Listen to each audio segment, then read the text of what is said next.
저는 시애틀 뉴스온교회에서 하나님을 섬기고 있는 이단비 전도사라고 합니다. 저는 이제 뉴스온교회에서 9년 동안 청소년 교회 전도사로서 또 어린이 전도사 그리고 현재 뉴스온교회 교육 디렉터로 교육팀과 함께 섬기고 있습니다. 이렇게 시애틀에 있는 다음 세대를 함께 책임지고 있는 한 많은 종들의 하나인데 제가 이런 자리에 너무 초대받아서 사실 너무나 큰 축복이고 이렇게 하나님의 말씀을 한국어로 또 전할 수 있다는 기회가 흔치 않은데 너무나 감사드립니다. 저는 8살 때 미국으로 이민을 가서 사실 한국말이 많이 부족합니다. 그래서 이쁘게 봐주길 바랍니다. 네, 하지만 이게 부족함이 오늘 분명 성령님께서 이것까지도 꽉 채워주실 거라 믿습니다. 오늘 사사기 2장 1절에서 10절을 봤는데 사실 사사기가 다음 세대 살리는 일에 읽기는 참 어렵습니다. 그죠? 저희가 사사기를 보면서 정말 마음 아픈 단어들이 간혹 나옵니다. 사사기의 제일 무서운 구절이 오늘 말씀 2장 10절에 나옵니다. 그 세대는 사람도 다 그 조상들에게도 돌아갔고 그 후에 일어난 다른 세대는 여호와를 알지 못하여 여호와께서 이스라엘을 위하여 행하신 일도 알지 못하였더라 라고 표현이 됩니다. 우리는 지금 10절에 보면 다음 세대를 보고 있지 않고 다른 세대를 보고 있습니다. 다음 세대가 아닌 다른 세대. 여러분, 저희는 어떤 미래를 향해 달려가고 있습니까? 우리는 어떻게 우리 자녀들을 양육하고 있습니까? 사실 이렇게 어린 아이들과 우리가 믿음을 끝까지 지키는 분과 함께 이렇게 이 자리에 말씀을 나눌 수 있다는 것은 제가 미국에서 교회를 섬길 때는 생각지도 못하는 이야기들입니다. 왜냐하면 어린 아이들이 한국말을 못하거든요.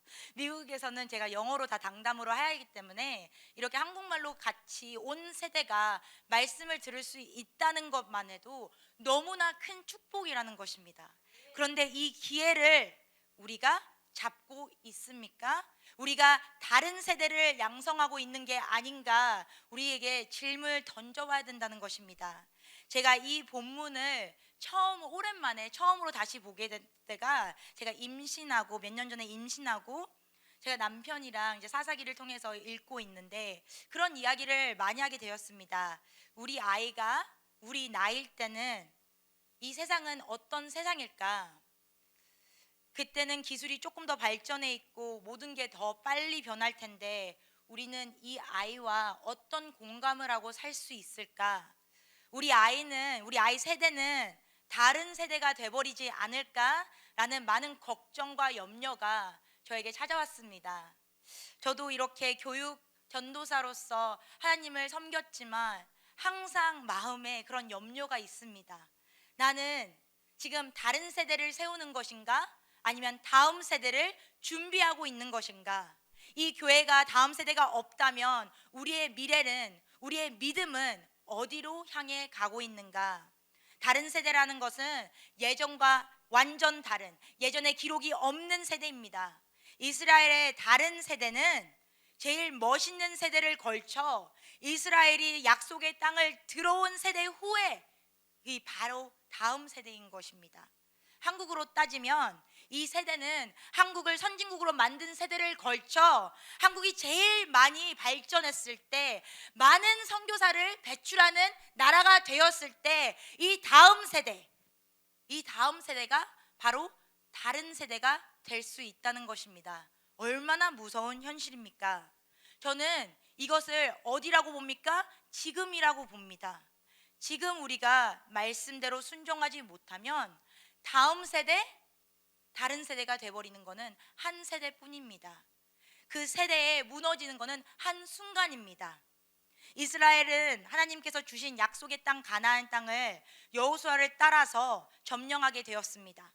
하지만 오늘 본문에 보시면 그 과정에 대해 하나님께서 얼마나 실망하셨는지 우리가 말씀으로 보게 됩니다. 왜 실망하셨습니까? 이렇게 말합니다. 너희는 이 땅의 주민과 언약을 맺지 말며 그들의 제단을 헐라하였거늘 너희가 내 목소리를 듣지 아니하였으니 어찌하여 그리하였느냐 라고 물어봅니다. 분명히 광야에서 그 신실함을 받고 분명히 그 신실함을 통해 가나안 땅까지 들어왔는데 온전히 순종하지 못했습니다. 온전히 순종하지 않고 자꾸만 보험을 들어놉니다. 하나님 정말 좋은 하나님이라도 내가 그래도 혹시 모르니, 내 자녀만큼만은 혹시 모르니 내가 보험을 들어놓겠습니다. 그 땅에 들어가면 그 땅에 있던 가난한 사람들을, 우상숭배 제자들을 다 없애버려야 했는데 그렇지 못했다는 것입니다. 왜 그러지 못했을까요? 하나님은 일찍이 그 땅 주민들과 언약을 맺지 말라, 그들을 온전히 없애라라고 말씀하셨는데 이스라엘 사람들은 무엇이 너무 중요했습니까? 지금 이제 조금 편해졌는데, 지금 이제 광야에서 벗어나서 조금 나아졌는데 주님, 이 정도는 괜찮지 않겠습니까? 주님, 내가 정말 죽을 것 같은 그 광야에서 이 약속의 땅까지 보내주셨는데 이렇게 신실함을 받는데도 주님, 이 정도는 괜찮지 않겠습니까? 근데 우리가 정말 논리적으로 생각하면 말이 안 되죠. 그렇게 신실한 주님의 약속을 직접 체험하고 보았는데도 보험을 들고 있다는 것입니다. 나의 이익이 편해지니까 나의 이익이 주님의 신실함보다 먼저인 세대가 나온다는 것입니다. 그게 어디서 일어납니까? 부모 세대에서 일어난다는 것입니다. 자녀들이 이런 결정을 하지 않았습니다. 분명히 부모 세대가 이런 결정을 하게 되었습니다. 여러분은 이런 선택이 지금 말씀을 통해서 전해 듣고 있는데 이해가 됩니까? 사실 정말 논리적으로 생각하면 말이 안 되죠. 지금까지 분명 보여준 게 있고 주님께서 지켜주신 게 있는데도 어떻게 그런 허무한 결정을 했을까라고 하면서 우리가 똑같은 실수를 지금 반복하고 있다는 것입니다. 이 말씀을 듣고 이스라엘은 어떻게 반응했습니까? 울었다고 성경은 말합니다. 하지만 그 어디에도 오늘 말씀에 그들이 뉘우쳤다, 그들이 회개했다, 그들이 다시 여호와께 엎드렸다 라는 말은 어디에도 없습니다. 그들은 죄에서 진정 그 눈물이 돌이키는 회개였을까요? 아니면 그냥 주님, 나 걸렸습니다, 좀 봐주세요, 슬픔의 눈물, 그렇게 하며 제사를 드렸지만 주님과 언약을 다시 지키기 위한 몸부림은 아니었다는 것입니다. 이것이 다른 세대의 시작점입니다. 내가 몸부림치고 있지 않을 때, 내가 주님의 말씀을 끝까지 붙잡고 살지 않을 때 내 자녀는 다른 세대의 자녀가 돼버리고 만다는 것입니다.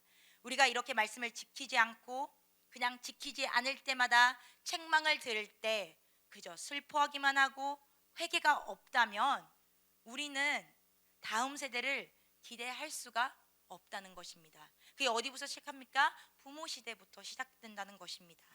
그리고 이 세대는 하나님을 정말 경외하고 그렇게 하나님의 말씀을 순종하는 리더가 있었지만 그 밑에 분명히 경험했던 그 자녀들은 이 믿음이 흘러가지 않았다는 사실입니다.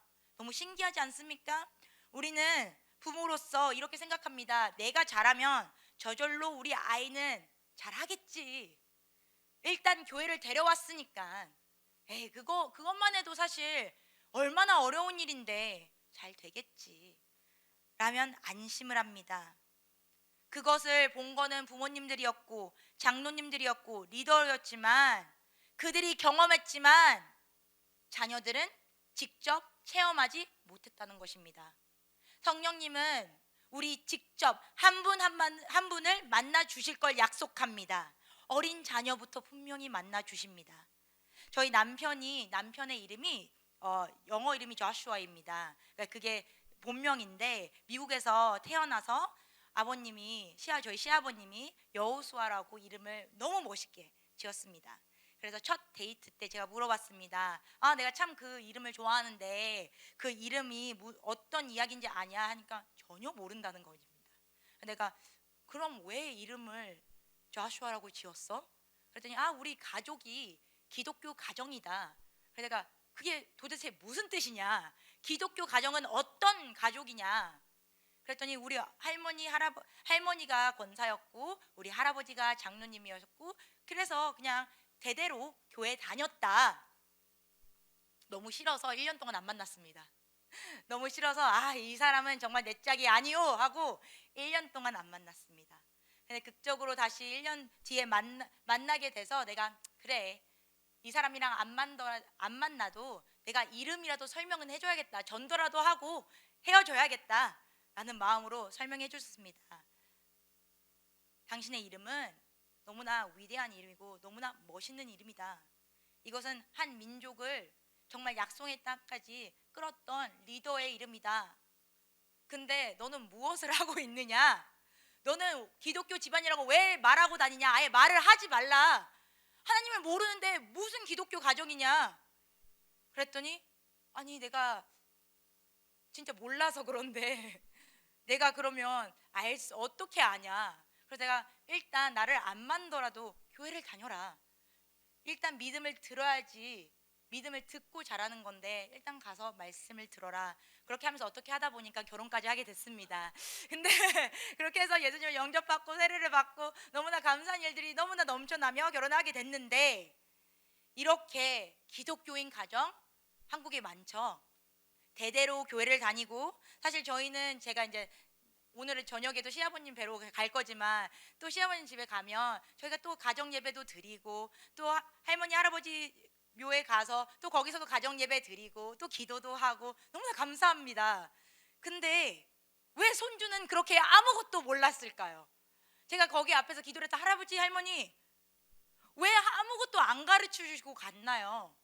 왜 할머니 할아버지만 기독교인으로 권사로 장로로 가시고 왜 손주는 지금까지 아무 믿음이 없이 자랐나요? 너무나 슬픈 현실이지 않으세요? 내가 한국에서 내 자녀를 키우고 있다는 것은 사실 너무나 큰 축복이에요. 말이 통하잖아요.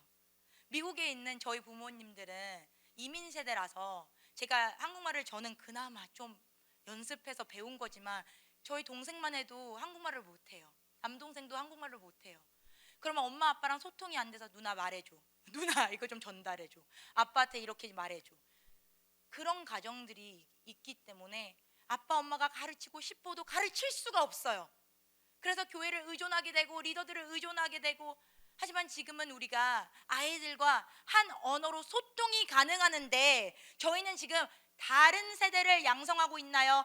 다음 세대를 준비시키고 있나요? 이 아이들 너무나 소중하지 않습니까? 이 아이들 중에서 분명히 다음 목회자들이 나오고 선교사들이 나올 거라고 믿습니다. 이 리더들이, 여호수아 같은 리더들이 이 아이들에게 분명히 나타날 줄 믿습니다. 그럼 이와 같이 이스라엘 자녀들은 여호수아가 그리고 그 장로들이 죽고 나서 다음 세대가 안 되고 어떻게 됐습니까? 다른 세대가 되었다고 하는데, 이것은 하나님의 백성이 세상 사람들과 아무것도 다를 게 없다는 것입니다. 그게 다른 세대예요. 다른 세대, 세상과 구별되지 않은 세대라는 것입니다. 제가 한국에 10몇 년 전에 결혼하고 처음에 다시 방문했을 때 제일 힘들었던 게 그겁니다. 내가 분명히 알기로는 한국에서 선교사들이 제일 많이 배출이 됐던 때인데 왜 나는 길거리 가면 기독교인을 찾을 수가 없을까? 나는 왜 그들의 다른 모습을 하나도 발견할 수 없을까? 내가 어디를 가는데 이 사람이 하나님 믿는 사람인지 안 믿는 사람인지 모른다는 것이 너무나 큰 아픔이었습니다. 그래서 많이 기도했습니다. 내가 언젠가 이런 기회가 온다면 내가 꼭 얘기하리라. 정말 이 시대를 다음 세대로 길러주길 간절히 소망합니다. 정말 우리가 한국 이 나라에, 저희 모국에 정말 다음 세대가 일어나길 간절히 소망합니다. 한국 부모님이라면 많이 공감할 것 같습니다. 저도 저희 부모님도 그렇게 많이 했습니다. 너는 그래도 나보다 조금 더 편하게 살 수 있으니까 네가 하고 싶은 거 좀 하고 살아. 저한테 맨날 그렇게 얘기했습니다. 나는 이민해서 이렇게 힘들게 살았지만 너는 조금 더 편하게 살았으면 좋겠어. 네가 하고 싶은 거 더 하고 결혼했으면 좋겠어. 내가 너무 치열하게 살았기 때문에 내 자녀는 조금 더 좋은 세상에 편해지길 바랬을 것입니다. 그런데 제가 돌이켜보니 우리 부모님도 교회를 다녔는데 저한테 한 번도 주님을 잘 믿어라, 정말 끝까지 믿음을 지켜라 라는 소리를 들어본 적이 없던 것 같습니다. 이건 되게 최근의 이야기입니다. 제가 이제 결혼하고 나서 부모님도 함께 성장하면서 이제는 우리가 믿음의 대화를 나누지만 제가 청소년 때, 제가 어린이 때 한 번도 그런 이야기를 들은 적이 없는 것 같습니다. 하지만 매주 주일은 지켰죠. 교회는 나왔죠. 유년부에 참석했죠. 그런데 제가 돌이켜보니까 대학생 때 어떻게 했습니까? 하나님을 4년 동안 버렸습니다. 이건 내 길이 아니야. 난 기독교인 가정에 자랐지만 난 하나님 경험하지 못했어. 내 하나님은 아니야. 우리 엄마 아빠 하나님이지 내 하나님은 아니야 라고 하나님을 4년 동안 처참히 버렸습니다. 역대하 33장 1절에서 9절에 므낫세 왕이 되는 과정을 보여줍니다. 역대 혹시 성경 갖고 있으면 함께 찾아보기 바랍니다. 역대하 33장 1절에서 9절 말씀입니다. 역대하 33장 1절에서 9절 말씀입니다. 네, 혹시 위에서도 찾을 수 있으면 감사하겠습니다. 역대하 33장 1절에서 9절 이야기가 이렇습니다. 므낫세가 왕위에 오를 때 나이가 12세라 예루살렘에서 55년 동안 다스리며 여호와 보시기에 악을 행하여 여호와께 이스라엘 자손 앞에서 쫓아내신 이방 사람들의 가증한 일을 본받아 그의 아버지 히스기야가 헐어버린 신당을 다시 세우며 바알들을 위하여 제단을 쌓으며 아세라의 목상을 만들며 하늘의 모든 일원 성신을 경배하여 섬기며 여호와께서 전에 이르시기를 내가 내 이름을 예루살렘에 영원히 두리라 하신 여호와의 전에 제단들을 쌓고 또 여호와의 전 두 마당에 하늘의 일원 성신을 위하여 제단들을 쌓고 또 흰놈의 아들 골짜기에서 그의 아들들을 불 가운데 지나게 하며 또 점치며 사슬과 요술과 행하며 신접한 자와 박수를 신임하여 여호와 보시기에 악을 많이 행하여 여호와를 진노하게 하였으며 또 자기가 만든 아로새인 목상을 하나님의 전에 세웠더라.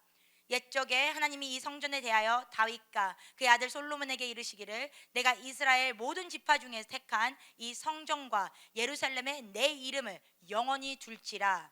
만일 이스라엘 사람이 내가 명령한 일들 곧 모세가 통하여 전한 모든 율법과 율례와 규례와 지켜 행하면 내가 그들의 발로 다시는 그의 조상들에게 정하여 준 땅을 옮기지 않게 하리라 하였으나 유다와 예루살렘 주민들이 므낫세의 꾀임을 받고 악을 행한 것이 여호와께 이스라엘 자손 앞에서 멸하신 모든 나라보다 더욱 심하였더라 라고 말씀합니다.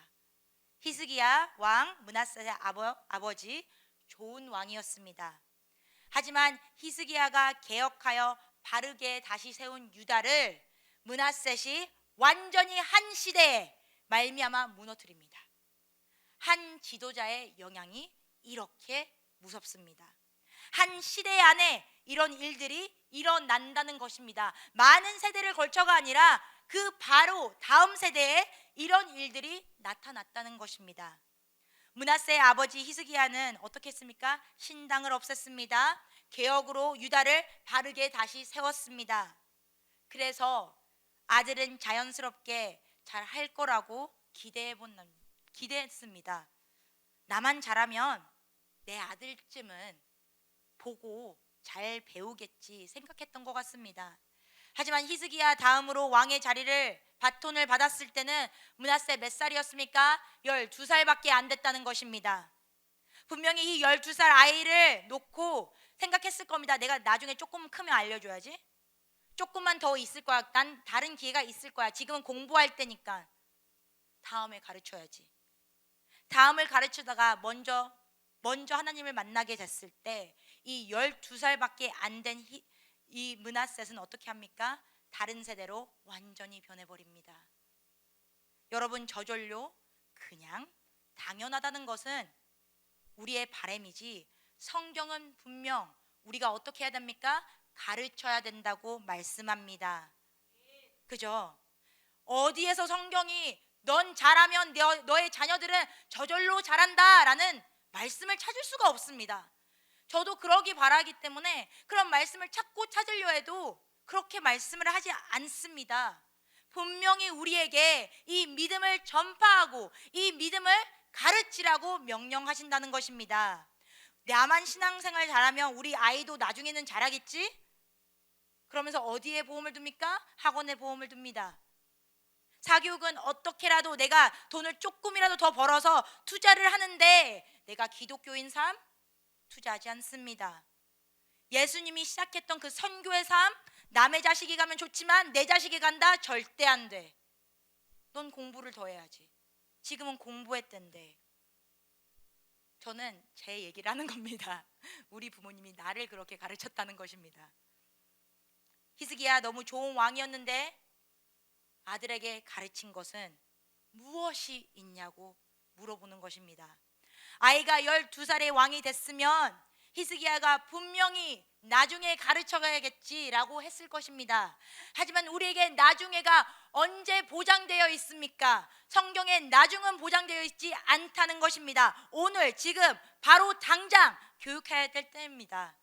우리가 그만큼 사교육에 투자한다면, 내 아이의 미래를 위해서 투자한다면 똑같이 동일하게 아니면 더 우리 기독교인의 말씀의 교육이 지금 필요하다는 것입니다. 분명히 예수님은 제자들에게 말합니다. 너희들이 가서 뭐 합니까? 가서 가르치라고 합니다. 가서 가르치고 전파하고 세례를 주고 이 모든 것을 예수 이름으로 하라고 분명히 명령하십니다. 역대하 32장을 보면, 이 전에 32장을 보면 히스기야의 마지막 모습들이 담깁니다. 우리가 왜 히스기야가 이렇게 됐을까라고 궁금해할 텐데, 그렇게 좋은 왕이 어떻게 저런 아들을 낳았을까라고 궁금해하지만, 역대하 32장 27절부터 보면 이렇게 말합니다. 역대하 32장 27절 말씀입니다. 히스기야가 부와 영광이 지극한지라 이에 은금과 보석과 향품과 방패와 온갖 보배로운 그릇들을 위하여 창고를 세우며 곡식과 새 포도주와 기름의 산물을 위하여 창고를 세우며 온갖 짐승의 외양간을 세우며 양떼의 우리를 갖추며 양떼와 많은 소떼를 위하여 성읍들을 세웠으니 이는 하나님이 그에게 재산을 심히 많이 주셨음이며. 30절 이렇게 말합니다. 이 히스기야가 또 기온의 윗샘물을 막아 그 아래로부터 다윗에서 서쪽으로 곧게 끌어들였으니 히스기야가 그 모든 일에 형통하였도다. 얼마나 좋습니까? 하지만 이렇게 다음 구절에서 이 이야기가 나옵니다. 그러나 바벨론 방백들이 히스기야에게 사신을 보내어 그 땅에서 나타난 이적을 물 때 하나님이 히스기야를 떠나시고 그의 심중에 있는 것을 다 알고자 하사 시험하셨더라. 주님은 아셨던 겁니다. 그렇게 형통하게 만들었는데 히스기야에게 욕심이 생겨버린 겁니다. 그 욕심, 자그마한 욕심이 이 아들을 교육시키지 않고 어떻게 합니까? 그래, 잘 살면 됐지. 잘 살면 됐지. 제가 최근에 가르치는 학생 중에 주일날 안 보여서 제가 물어봤습니다. 너 어디 갔니? 다다음 주면 세례를 받아야 하는데 너 어디 갔니? 하니까 성당을 갔다는 겁니다. 그래서 내가 뭐라고? 어떻게 성당을 가니? 너 지금 세례 2주 전인데. 그래서 내가 왜 성당을 갔을까? 친구 따라 성당을 갔다는 겁니다. 그래서 내가 이해가 너무 안 되는 겁니다. 내가 그렇게 가르쳤는데 오히려 너무 화가 나는 겁니다. 내가 이렇게 가르쳤는데 하나님을 사랑한다면서 성당을 갑자기 가? 이것은 어떤 논리지? 그런 와중 내가 기도를 했는데 하나님께서 먼저 제 마음을, 회개를 끌어올랐습니다. 나 잘하고 있다고 하지만 혹시 내가 어떤 내 의로 차 있는 게 아닐까? 주님, 내가 제대로 가르친 게 맞습니까? 이 아이가 지금 이 정도로 일을 못하면 제자의 잘못입니까? 선생님의 잘못입니까? 주님, 내가 제대로 가르치는 게 맞습니까? 저 또한 주님의 은혜로 여기까지 왔는데 내가 혹시 나의 의로 변질된 게 아닙니까? 제가 세례교육을 제대로 하지 못한 게 아닙니까? 그래서 회개했습니다. 하나님, 저를 더 좋은 지도자로 만들어 주시옵소서. 주님, 내가 조금 더 나은 선생으로 만들어 주세요. 내가 이렇게 못하는데 다음 세대에게 어떤 기대를 하겠습니까? 그런 회개 중에 정말 이 사역을 다시 돌아보게 되고 다음 세대 리더들은 잘 양육되고 있는지 정말 많은 고민을 하게 되었습니다. 지금 지도자들은 우리만 잘하고 있다고 자랑할 때가 아닙니다. 지금 부모님들은 우리 그래 열심히 일해서 너희들 잘 살게 해줬어 안심할 때가 아니라는 것입니다. 우리가 정말 교육을 시키지 않는다면 다음 세대는 다른 세대로 가기 너무나 쉽다는 것입니다. 이 아이들 밖에 가면 교회 아이들인 거 티가 나나요? 친구들은 티가 납니까? 학교에서 누가 기독교인지? 잘 모르겠죠. 얼마나 아파요. 예수님 마음은 찢어집니다. 여러분, 우리가 이만큼 변질이 되어 있다는 것입니다. 이만큼 세상과 아무 다름이 없다는 것입니다. 예수님은 분명히 다릅니다. 예수님은 분명히 그 믿는 사람들에게 거룩함을 주시는데 우리는 이 거룩함 알고 있나요? 이 거룩함이 학생들에게 어떤 삶으로 나타나야 되는지 부모님께서 하나하나씩 양육해 주시나요? 아니면 그냥 기대입니까? 주님 일단 교회로 데려왔으니 잘 되겠죠. 잘 되겠죠. 우리가 수학을 못하는 아이한테 그래 학교 조금 더 다니다 보면 수학을 잘하겠지라고 하는 부모를 내가 한국에서 만나본 적이 없습니다. 조금이라도 못하면 내가 어떻게 얘를 도와줄까? 조금이라도 못하면 뒤처지지 않을까? 조금이라도 못하면 내가 어떻게 돈을 더 투자하더라도 이 아이가 성공하게 만들지 않을까라는 고민을 다 하는데 믿음에 대해서는 아무 고민이 없다는 것입니다. 그런데 어떻게 다음 세대가 나타납니까? 어떻게 다음 세대가 양성이 됩니까? 여러분, 우리가 변질되면 안 됩니다. 우리가 먼저 변질되면 안 됩니다. 보험을 자꾸만 세상에 들어놓지 말라는 것입니다. 영어로 이런 표현이 있습니다. It's all or nothing. It's all or nothing이라는 영어 문장이 있습니다. 이게 무슨 문장입니까? 정말 전부를 드릴 수 없다면 아무것도 아니라는 겁니다. 가치가 없다는 것입니다. 내가 결코 하나님이 전부라고 그 삶을 전부를 드리지 못하는 삶이라면 하나님은 사실 내 인생에 아무것도 아니라는 것입니다. 반쪽짜리 믿음 주님 원치 않습니다. 반쪽짜리 순종 받지 않습니다. 부분적인 삶 하나님이 다 아십니다. 히스기야 잘 숨겼다고 생각했을 것입니다. 하지만 주님은 그것을 다 안다고 오늘 말씀이 표현됩니다. 그러면 우리가 다음 세대를 양육하는 키워드가 뭡니까? 온전한, 완전한 순종입니다. 아멘. 내가 순종하고 싶을 때만 순종하는 게 아니라 힘들어도 내가 끝까지 몸부림치면서도 싸워서 지켜내는 순종, 내가 먼저 실천하고 가르치는 이 순종이 이 교회를, 이 다음 세대를 살릴 거라 믿습니다. 정말 저희는 무엇을 다음 세대에게 남기고 싶습니까? 믿음의 훈련을 남기실 것입니까? 말씀을 남기실 것입니까? 성령 체험을 남기실 것입니까? 아니면 건물을 남깁니까? 돈을 남깁니까? 명예를 남깁니까? 전통을 남깁니까? 부와 명성 죽으면 다 사라지지만 믿음은 심어주면 심어줄수록 주님께서 이것을 피어나게 자랍니다. 그런데 왜 다른 데에 보험을 두고 있느냐 말씀입니다. 왜 그것을 아멘으로 대답하는 우리가 왜 아직도 세상에 보험을 두고 있습니까? 내가 하나님께 100% 걸 수 없다면 주님은 아무 가치가 없다는 것입니다.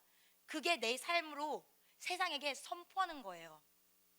내가 주님께 100% 하지 못하면 이 세상을 보기에 우리는 아무것도 아닌 거예요. 이 믿음 변할 게 아무것도 없는 거예요. 너랑 나랑 다를 게 뭐가 있어? 그런데 우리가 믿음을 잘 지켰다고 나의 의를 채우는 것이 아니라 지금은 어떤 시대에 왔습니까? 우리가 이 은혜를 다음 세대에게 직접 가르치고 나누어야 할 때 그 시대로 왔다는 것입니다. 그렇지 않으면 어떻게 합니까? 하나님이 아프게 쳐서 돌아오게 할 수 있습니다. 그렇게 아프게 돌아왔다는 것은 저도 아프게 돌아왔지만 그것 또한 은혜예요. 그런 기회를 못 받는 사람들도 너무나 많습니다. 역대하 33장 10절을 보면 이렇게 말합니다. 여호와께서 므낫세와 그의 백성에 이르셨으나 그들이 듣지 아니하므로 여호와께서 아수르 왕의 군대 지휘관들을 와서 치게 하시매 그들이 므낫세를 사로잡고 쇠사슬로 결박하여 바벨론으로 끌고 간지라. 그가 환난을 당하여 그의 하나님 여호와께 간구하고 그의 조상들의 하나님 앞에 크게 겸손하여 기도하였으므로 하나님이 그의 기도를 받으시며 그의 간구를 들으시사 그가 예루살렘에 돌아와서 다시 왕위에 앉게 하심에 므낫세가 그제서야 여호와께 하나님이신 줄 알았더라 라고 말합니다. 꼭 이렇게 돌아와야 됩니까? 저도 아이가 있지만 저처럼 믿음 생활을 안 했으면 좋겠습니다. 그냥 지금부터 제가 조금 더 투자해서 잘 가르치고 싶지 이렇게 아프게 돌아오게 하고 싶지 않습니다. 이것도 사실 감사입니다.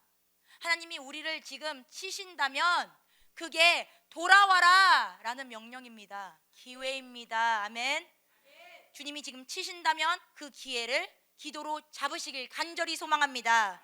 우리가 정말 이 아픈 길을 굳이 이 어린 학생들에게 가게 해야 됩니까? 그렇지 않아야 되면 지금 잘 가르치면 됩니다. 이런 아픈 길을 굳이 안 가도 됩니다. 그럼 우리가 어떻게 해야 됩니까? 가르쳐라, 같이 기도해라, 믿음을 심어라. 이것이 우리의 사명, 콜링인 줄 믿습니다. 이 교회에서는 힘들어도 같이 배우고 같이 가르치고 같이 투자하며 같이 성령을 직접 체험하고 편하지 않더라도 이 공동체를 만들어 나가고 죽어 나더라도 이들과 함께 순종하는 모습을 배워 나가야 될 줄 믿습니다. 그래야지 다음 세대가 삽니다. 저는 저의 간증을 지금 말씀을 통해 하는 것입니다. 그렇게 죽어라 했더니 다음 세대가 삽니다. 저희 교회 9년 전에 사역으로 들어왔을 때 어린이, 청소년 3명 있었습니다. 그 3명 곧 떠날 3명이었습니다. 나 졸업하면 난 나간다.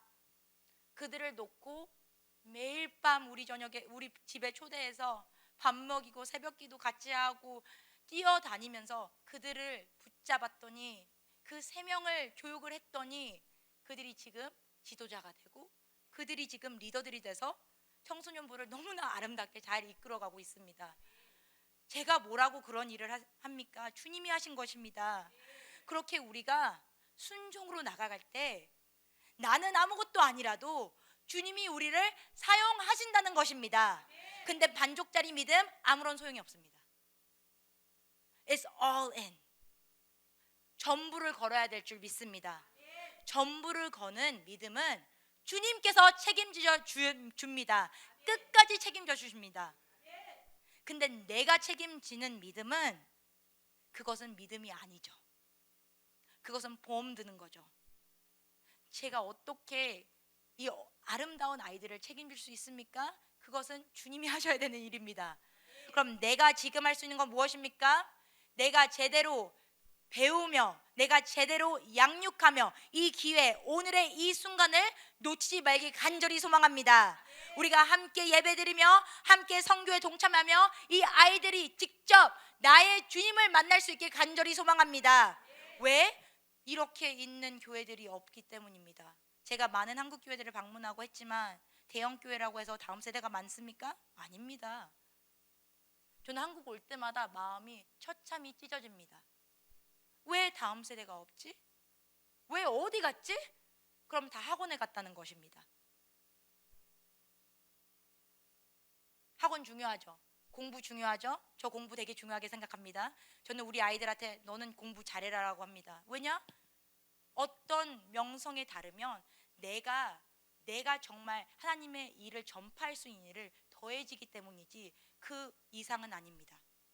내가 올라갈 수 있는 만으로 내가 나의 영향력이 커져서 그렇지 다른 거 위해서 좋은 대학 가라고 하지 않습니다. 하지만 내가 정말 하나님을 사모하고 사랑한다면 영향력을 가져야지 전파를 할 수 있지 않겠습니까? 근데 학원을 왜 보냅니까? 복음을 전파하려고 보내는 겁니까? 아니면 내 아이가 내 이 세상에서 뒤처지지 않게 보내는 것입니까? 그것은 순종이 아닙니다. 여러분, 다음 세대가 이렇게 있잖아요. 얼마나 아름답습니까? 얼마나 귀합니까? 이 아이들도 성도인 줄 믿습니다.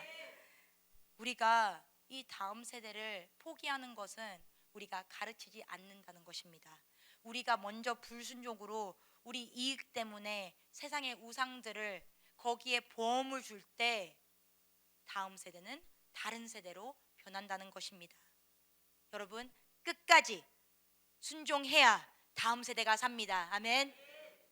여러분은 끝까지 포기하지 마세요. 힘듭니다. 알아요. 힘듭니다. 너무 힘듭니다.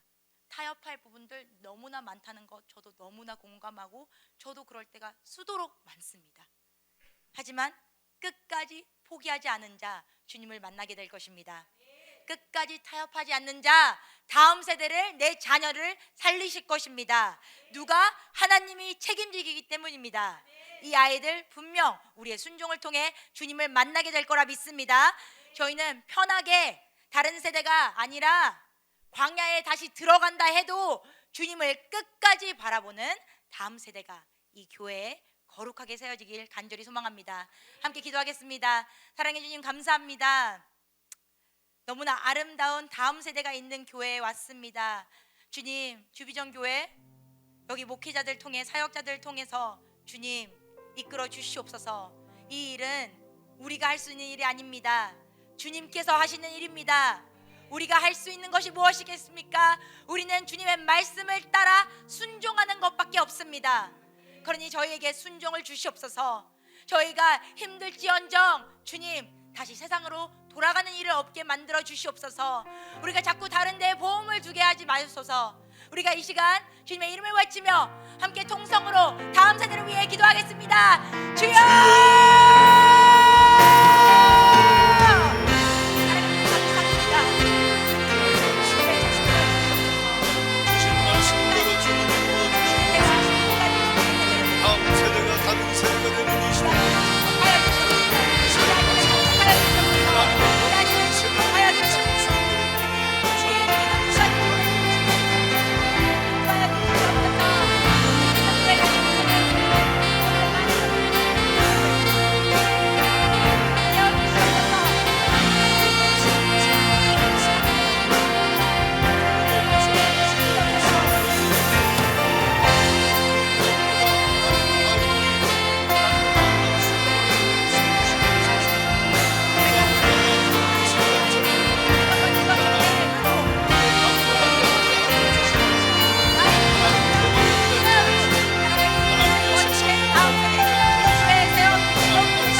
하나님 주셨습니다. 정말 이건 너무 중요한 거예요. 우리 전사님이 자세한 간증은 안 하셨는데 본인 얘기 이렇게 해주셔서 참 감사한데, 우리가 우리 자녀들, 이 아이들에게 가장 우선순위에 둬야 될 것은 주님을 인격적으로 만나는 거예요. 성령으로 거듭나서 우리처럼 주님 사랑받고 주님 사랑하면서 예수 잘 믿는 하나님의 사람으로 세워져야 됩니다. 은혜 안에 이 아이들이 거룩한 주님의 세대로 세워져서 주님이 주신 그 지혜와 능력으로 주의 나라를 위해 쓰임 받아야 돼요. 이 시간 우리 기도할 때 다음 세대를 위해서 좀 집중적으로 기도했으면 좋겠어요. 여러분의 자녀들, 우리 교회 영유아 주일학교 중고등부 청년들, 또 우리 카리스, 피스티스, 이 아이들에게 은혜 부어 주옵소서. 이 아이들을 주님의 사람으로 거룩한 주님의 군대로 주님 만들어 주시고 주님의 신부로 세워 주옵소서. 하나님, 우리가 주신 말씀대로 보험 들지 않게 하시고 보험 다 깨게 하여 주시고 주님께 올인하게 하시고 주님께 이 아이들 맡기게 하여 주옵소서. 우리 전사님 자세한 간증 안 하시지만 대학 들어가 4년 동안 주님 떠났다 그랬어요. 주님이 이런저런 방법으로 주께 돌아오게 하시는 것이 은혜죠. 예, 몰라서 이건 목사 책임이에요. 예, 우리 부모들 가르치지 못한 목사의 책임이에요. 전사님 본인이 경험한 걸 나눠주셨는데 우리는 우리 자녀가 징계받고 돌아오는 것을 원하지 않습니다. 주님 일찍 만나서 그 안에서 성장하고 세워져야 됩니다. 우리 아이들 다음 세대를 위하여 두 손 높이 드시고 우리 주여 삼창 부르고 기도할 때 하나님 다음 세대 영유아 주일학교 중고등부 청년들 피스티스 아이들 카리스 아이들에게 은혜 부어 주시옵시고 특별히 카리스 아이들 일본 단기 선교회 성령이여 역사하여 주옵소서. 우리 주여 삼창 부르고 다음 세대를 위하여 여러분 자녀들을 위하여 주여 삼창하며 기도합니다. 주여 주여 주여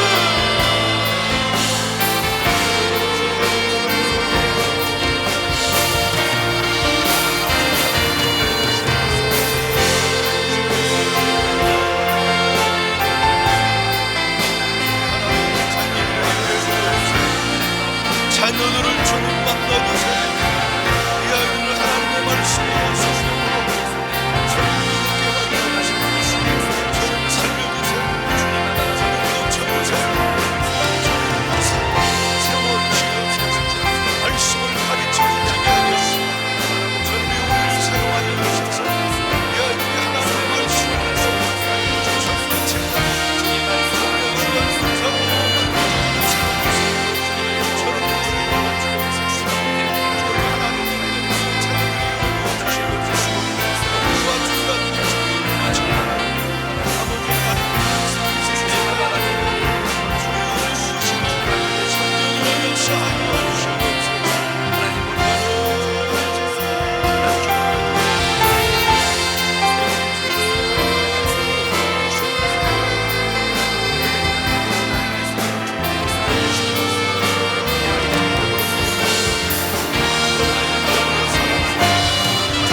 안에서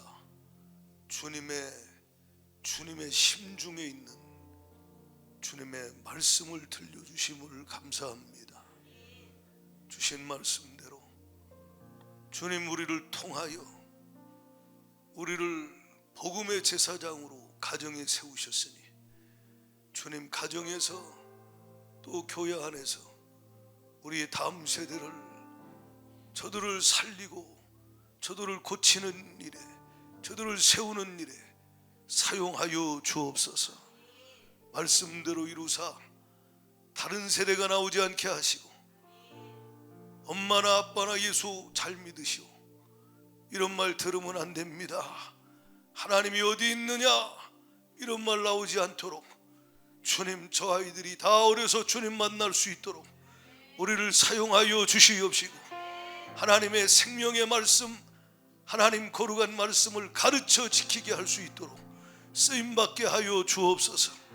우리 안에 계신 주여 왕이신 주여 우리를 사용하여 주시어서 온전한 순종으로 주 앞에 드려져 주가 원하시는 일에 귀히 쓰임받게 하여 주시옵시고 우리를 통하여서 주님이 마지막 때 거룩한 신부의 세대 거룩한 하나님의 군대가 준비되게 하여 주시옵시고 세워지게 하여 주셔서 함께 주님 사랑함으로 온전히 순종하고 충성하는 거룩한 가정 교회 되게 하여 주옵소서. 이를 방해하는 모든 어둠의 영 육신의 생각 불신 가지고 떠나갈지어다. 물러갈지어다. 물러갈지어다. 세상에 하나님 어둠의 우리 자녀들을 빼앗기지 않도록 깨어있게 하여 주시옵시고 기도하면서 기도로 지키고 말씀으로 가르쳐 지키고 하나님의 사람으로 세워서 하나님이 마지막 때 주의 영광 위에 값지게 쓰시는 하나님 가정들 되게 하여 주옵소서. 아버지 영유아 주일학교 중고등부 청년들에게 주의 은혜를 더하여 주옵소서. 성령을 부어 주시옵소서. 카리스 피스티스 이 아이들이 하나님의 사람으로 잘 세워져서 하나님 시대의 정오의 빛처럼 주님 앞에 드려져 아버지 일어나 빛을 발하는 일에 귀히 쓰임받을 수 있게 하여 주옵소서. 예수님 이름으로 감사하며 기도드리옵나이다.